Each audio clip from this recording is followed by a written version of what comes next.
SpeakFlow English, the podcast that helps you learn English in the most natural, encouraging, and effective way possible. I'm Anna. And I'm Mark. Anna, I have a confession to make. Oh, this sounds serious. What is it?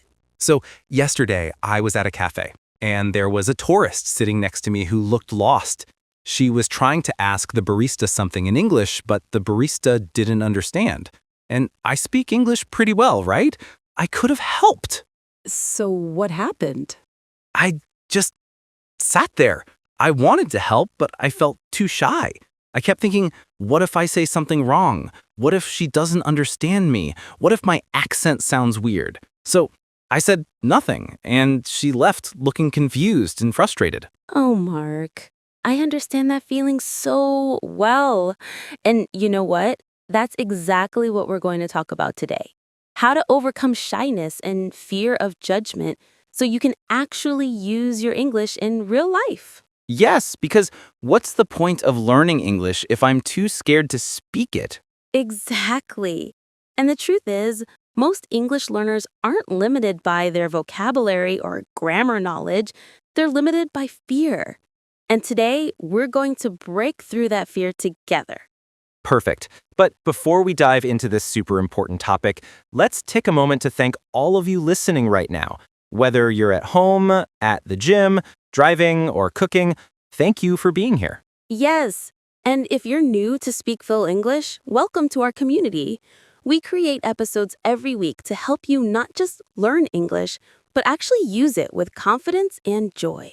And we need your support. If you're enjoying this podcast, please hit that subscribe button right now. Subscribing to SpeakFlow English helps us reach more learners and create more content for you. Absolutely. And please like this episode, share it with friends who are learning English, and leave us a comment. Tell us, are you shy about speaking English? What situations make you nervous? We want to hear from you. Every comment helps us understand what you need, and it also reminds you that you're not alone in this journey. There are thousands of learners just like you. Okay, Mark, are you ready to help our listeners break free from shyness and speak English with confidence? I'm so ready. Let's do this. So today's big question is, how do you stop being shy and start speaking English without fear? And I think this is something that affects almost everyone. Even people who are confident in their native language become shy and quiet when they have to speak English. Exactly. And here's what's happening. When you speak your native language, you're not thinking about grammar or vocabulary. You're just communicating naturally. But when you speak English, suddenly you become very self-aware. You start monitoring every word, worrying about mistakes, and imagining that everyone is judging you. Right. It's like there's a little voice in your head saying, "Don't mess up. Everyone's listening. They'll laugh at you if you make a mistake." Yes, and that voice creates what we call fear of judgment, the worry that others will think badly of you. And this fear keeps you trapped in your comfort zone where you never actually speak. So, what's the solution? How do we silence that voice and build up our confidence? Great question. And here's the main idea of today's episode. Speaking confidence isn't something you're born with. It's a skill you develop by taking small, consistent actions outside your comfort zone. Every time you speak, even if it's messy or imperfect, you're training your brain to be braver. I love that because a lot of people think I'll speak English when I'm confident, but actually it works the other way around. Exactly. You don't wait for confidence to appear. You build up confidence by speaking, even when you're scared. That's how it works. So let's give our listeners a clear roadmap for becoming more confident English speakers. Okay, so let's start by understanding why we feel shy about speaking English. Mark, from your experience, what do you think causes this shyness? Well, I think the biggest reason is fear of judgment. We're afraid that people will laugh at our mistakes or think we're stupid because our grammar isn't perfect. Absolutely. And here's the truth. Most people are not judging you. In fact, when someone sees you trying to speak another language, They usually think, wow, that person is brave. I could never do that. Really? So people actually admire us for trying. Yes. Think about it. If you saw someone trying to speak your native language with an accent and some mistakes, would you laugh at them or respect them for trying? I'd definitely respect them. I'd probably even want to help them. Exactly. So the fear of judgment is usually much bigger in our minds than in reality. And that brings us to technique number 1. Change your perspective on mistakes. Instead of seeing mistakes as embarrassing failures, see them as proof that you're learning. Ooh, I like that. So every mistake is actually a success because it means I'm pushing myself outside my comfort zone? Exactly. And technique number 2, start small. You don't have to give a speech in English tomorrow. Just start small with tiny, low-pressure situations. Like what? Can you give some examples? Sure. For example, if you're at a coffee shop, order your coffee in English instead of pointing at the menu. Just say, 1 coffee, please. That's it. Just one simple sentence. Yes, because here's what happens. You say that one sentence and nothing bad happens. The barista understands you, you get your coffee, and your brain learns, oh, speaking English isn't dangerous. I can do this. So we're teaching our brain that it's safe to speak. Exactly. And technique number 3, practice in low-stakes situations first. Don't make your first English conversation a job interview. Practice with strangers you'll never see again, like tourists, cashiers, or people online. That makes sense.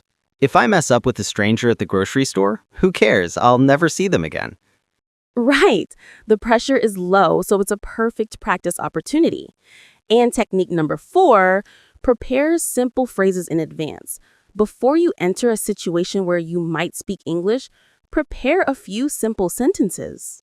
So if I know I'm going to a restaurant, I could practice saying, "Table for 2, please," or "Can I see the menu ahead of time?"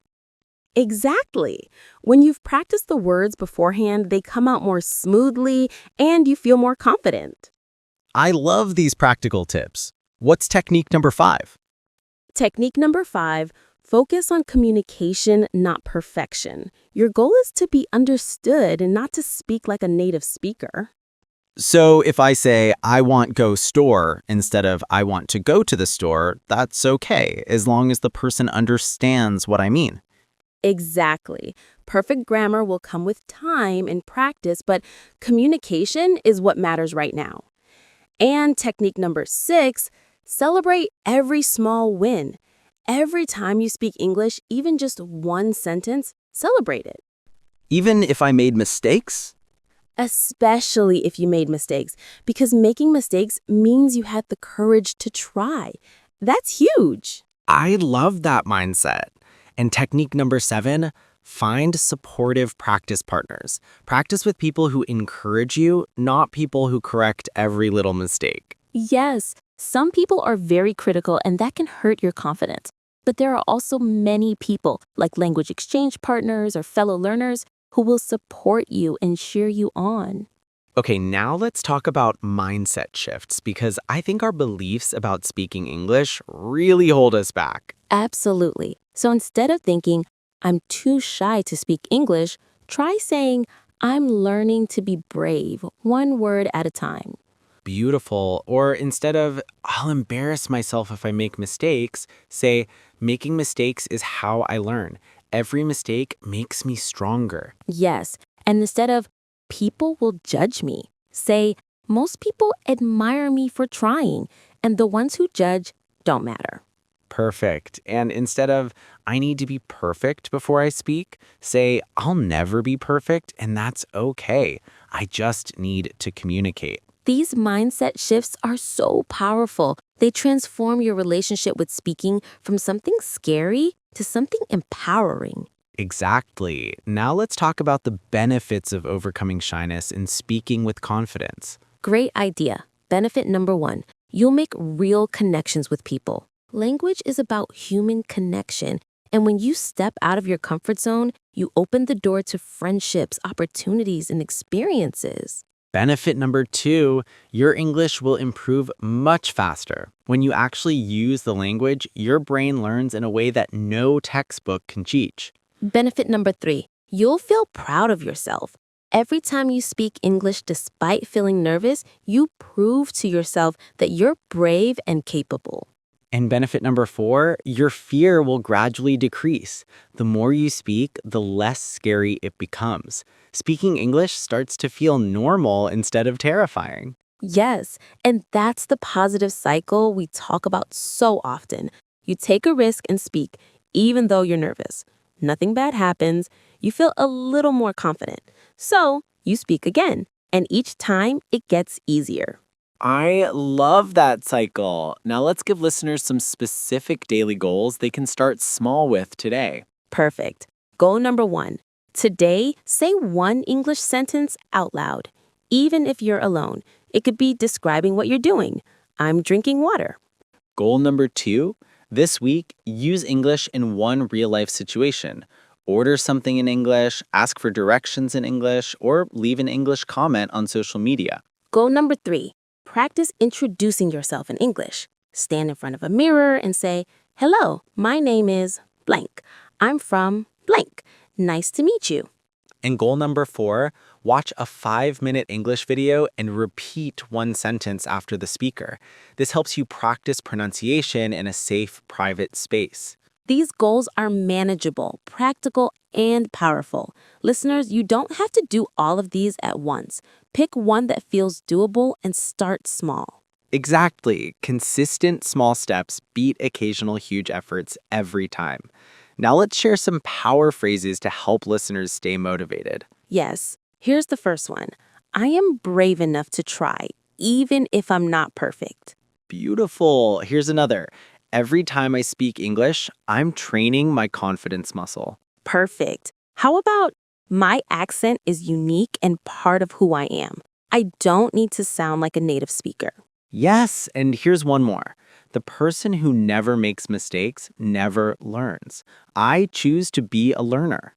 Those are so empowering. Now, let's talk about fun ways to practice speaking without the pressure of real-life conversations. Great idea. Because I think a lot of people are nervous about speaking in real life, so they never practice at all. Exactly. So here are some low-pressure ways to practice. Talk to yourself in English while doing daily activities. Describe what you're cooking, cleaning, or doing out loud. Or record yourself speaking English on your phone. You could answer questions like, "What did I do today?" Or "What are my goals for this week?" Yes, and then listen to the recording. You'll hear what sounds good and what needs work, but there's no one judging you. Or use language learning apps that let you practice speaking with AI or voice recognition. It's like having a patient tutor who never gets frustrated. Great idea. Or join online English conversation groups. There are free groups on Zoom, Discord, or social media where learners practice together. Or watch English YouTube videos and pause to respond to questions the creator asks. It feels like a real conversation, but there's no pressure. Or play English video games with voice chat. Gaming communities are usually friendly and you're focused on the game, so speaking English feels less intimidating. These are all such fun, creative ways to practice. And here's the beautiful truth. Every single time you speak English, whether it's to yourself, to a stranger, or in a game, you're building up your confidence. Yes, and here's something important to remember. Everyone feels nervous sometimes, even advanced speakers, even native speakers when they're learning another language. Nervousness is normal. It doesn't mean you're not good enough. Right. The difference between shy people and confident people isn't that confident people don't feel fear. It's that they speak anyway, despite the fear. Exactly. Confidence isn't the absence of fear.